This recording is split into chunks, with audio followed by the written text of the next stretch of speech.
Hai guys, Assalamualaikum warahmatullahi wabarakatuh. Selamat sejahtera. Bertemu lagi dalam channel Cikgu Fazli Handsome.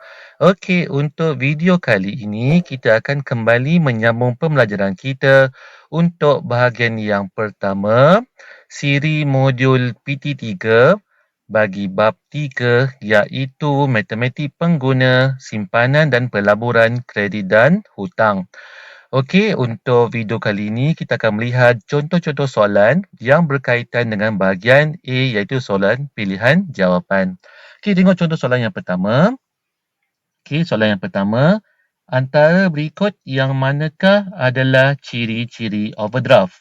Okey, kita kena ingat overdraft ni hanya terkait ataupun hanya berkaitan dengan akaun semasa sahaja. Okey, dia tak melibatkan akaun simpanan. Jadi kita tengok pilihan jawapan mana satu yang ada menyebut perkataan akaun semasa. Okey, yang pertama memerlukan penjamin. Okey, dia tak memerlukan penjamin. Okey, sejenis akaun simpanan memang salah. Okey, kemudahan diberikan kepada pemegang akaun simpanan. Okey, akaun simpanan memang tidak akan ada overdraft. Okey, dan yang kedua ni kemudahan diberikan kepada pemegang akaun. Okey, bukan akuan. Okey, akaun. Okey, akaun semasa. Okey, jadi jawapannya automatik ialah D. Okey, sekarang tengok dulu contoh soalan yang keempat. Saya salah susun, minta maaf. Okey, soalan yang keempat. Farhana telah membeli 6,000 unit saham Amanah dengan wang pelaburan berjumlah RM5,700. Cari kos purata seunit saham. Okey, tengok dia punya pilihan jawapan semuanya ada unit RM. Bila ada unit RM bermaksud kalau nak mencari kos purata seunit saham, okey, bermaksud ringgit Malaysia ni ataupun nilai duit ni di sebelah atas iaitu RM 5,700 kita perkan dengan bilangan unit saham iaitu sebanyak 6,000. Okey, so kita kira guna kalkulator. Okey, 5,700 kita bahagikan dengan 6,000. Okey, jawapannya ialah dalam bentuk perpuluhan 0.95. Okey, RM 0.95. Okey, jadi jawapannya ialah B. Okey. Okey, itu ialah contoh soalan yang kedua. Okey, sekarang kita tengok pula contoh soalan yang nombor 2. Tadi yang keempat Okey, contoh yang keempat, satu yang keempat. Sekarang tengok pula contoh yang kedua. Okey, contoh soalan yang kedua. Simpson menyimpan RM3,000 di dalam akaun simpanannya dengan kadar faedah 5% setahun. Hitung jumlah wang simpanannya selepas 6 bulan. Okey, sekarang kita nak membuat pengiraan yang melibatkan kadar faedah. Okey, apa dia punya rumus? Rumusnya ialah I sama dengan PRT. Di mana I ni ialah interest ataupun faedah, P ni principal, okey, R ni ialah kadar, T ni ialah tempoh dalam tahun. Okey, sekarang dia dah beri kita kena tahu nilai P ni ialah RM3,000. So RM3,000 darabkan dengan R, R-nya ialah 5% setahun ataupun 5/100 darabkan dengan T. Okey, sekarang T dia kata 6 bulan. Sepatutnya dalam tahun. Okey, so bila macam ni bermaksud 1 tahun ada 12 bulan. Okey, jadi bila bila 6 bulan bermaksud setengah tahun. Okey, 1/2 tahun. Okey, 6 bulan ni bermaksud setengah tahun. Okey, setengah tahun. Okey, sekarang terus darab menggunakan kalkulator. 3,000 darabkan dengan 5/100 darabkan dengan 1/2. Jawapannya ialah RM75. Ini dia punya faedah. Okey, ini dia punya faedah. Sekarang dia kata dia nak jumlah wang simpanannya selepas 6 bulan. Okey, bermaksud kena tambahkan dengan prinsipal yang asal. Okey, jadi jumlah wangnya, RM3,000 tambahkan dengan RM75. Okey, dia dapat faedah selama 6 bulan. Jadi jawapannya RM3,075. ringgit. So, jawapannya ialah A. Okey, RM3,075. Okey, contoh nombor 5. Dani meminjam sejumlah wang daripada sebuah bank untuk tempoh 5 tahun dengan kadar faedah 10% setahun. Jika dia membayar ansuran bulanan sebanyak RM750, cari jumlah wang pinjaman Dani. Okey, bila dah melibatkan pinjaman ni, dah melibatkan ansuran lagi. Kat sini ada beberapa dia punya keyword. Yang pertama dia kata ansuran, yang kedua ada wang pinjaman. Bila sebut ansuran ni, automatik rumusnya A sama dengan P tambah PRT. A tu ansuran dia. Terlebih dahulu kita kena cari ansurannya. Maklumat dah diberi. Saya tukar pen kejap. Pakai pen color merah. Mula-mula A. Dia kata RM750 selama sebulan. RM750 dalam tempoh 5 tahun. 1 tahun ada 12 bulan. Kemudian dipinjam selama 5 tahun. So berapa dia punya jumlah pinjaman dia? So 750 darabkan dengan 12 darabkan dengan 5, jawapannya RM45,000. Ini jumlah pinjaman Dani. Termasuk faedah. Sekarang soalannya dia suruh cari berapa wang prinsipal. Ni prinsipal. Pinjaman ni prinsipal. Yang dipinjam. So nak cari nilai P sekarang. Nak cari nilai P.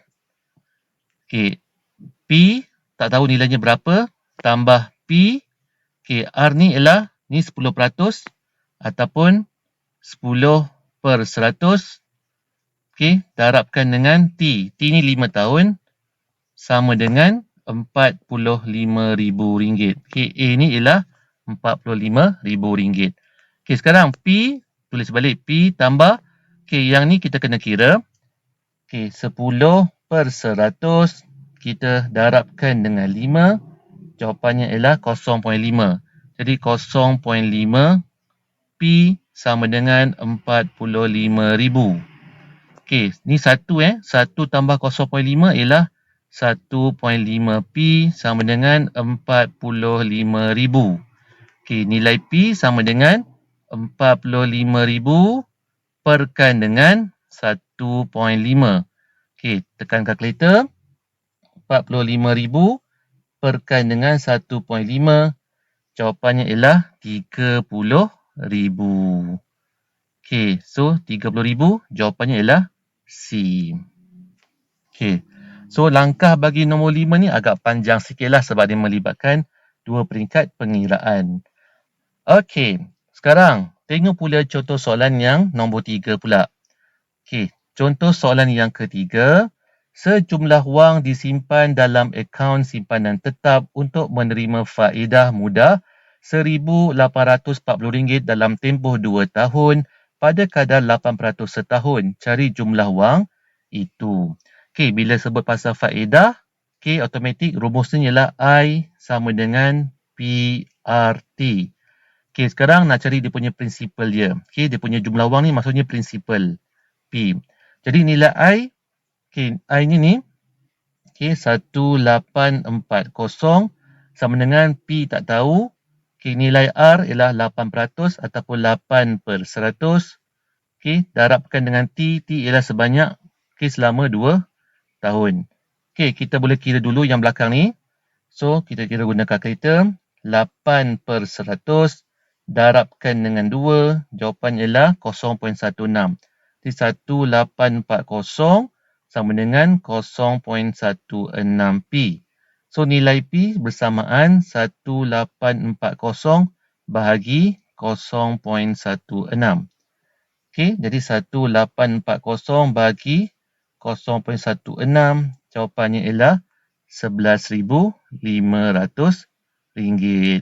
So, jawapannya ialah, ada tak jawapannya? Jawapannya ialah A. Sekarang tengok pula contoh yang terakhir, iaitu nombor 6. Vivian membeli sebuah televisyen yang berharga RM10,000 dengan pinjaman penuh. Kadar faedah yang dikenakan ialah 5% setahun dalam tempoh 3 tahun. hitung jumlah bayaran balik bagi pembelian itu. Okey, so sama juga macam soalan nombor 5 tadi. Okey, bila sebut pasal ada pinjaman, ada ansuran, beli barang, ada bayaran balik, ini semua melibatkan ansuran. Okey, ansuran rumusnya A sama dengan P tambah PRT. Okey, sekarang kita nak mencari nilai bagi A sekarang. Okey, jadi saya bagi bawah ni pengiraan dia. A sama dengan prinsipalnya ialah 10,000. Ni ialah P. So, 10,000 tambah 10,000 darabkan dengan kadarnya ialah 5% ataupun 5/100 darabkan dengan T. T ni ialah 3 tahun. Okey, sekarang kita terus kira menggunakan kalkulator. Okey, 10,000 tambah 10,000 darab 5/100 darab 3. Okey, jawapannya ialah RM11,500. So, jawapannya ialah P. Okey.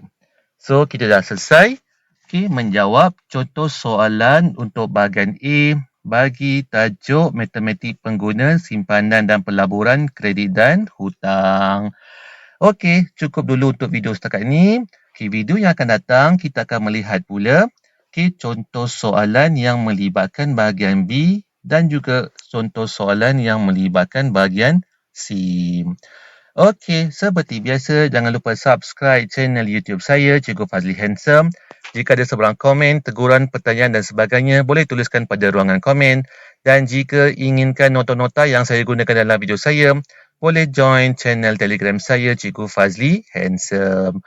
Okey, sehingga kita berjumpa lagi untuk video yang akan datang. Bye!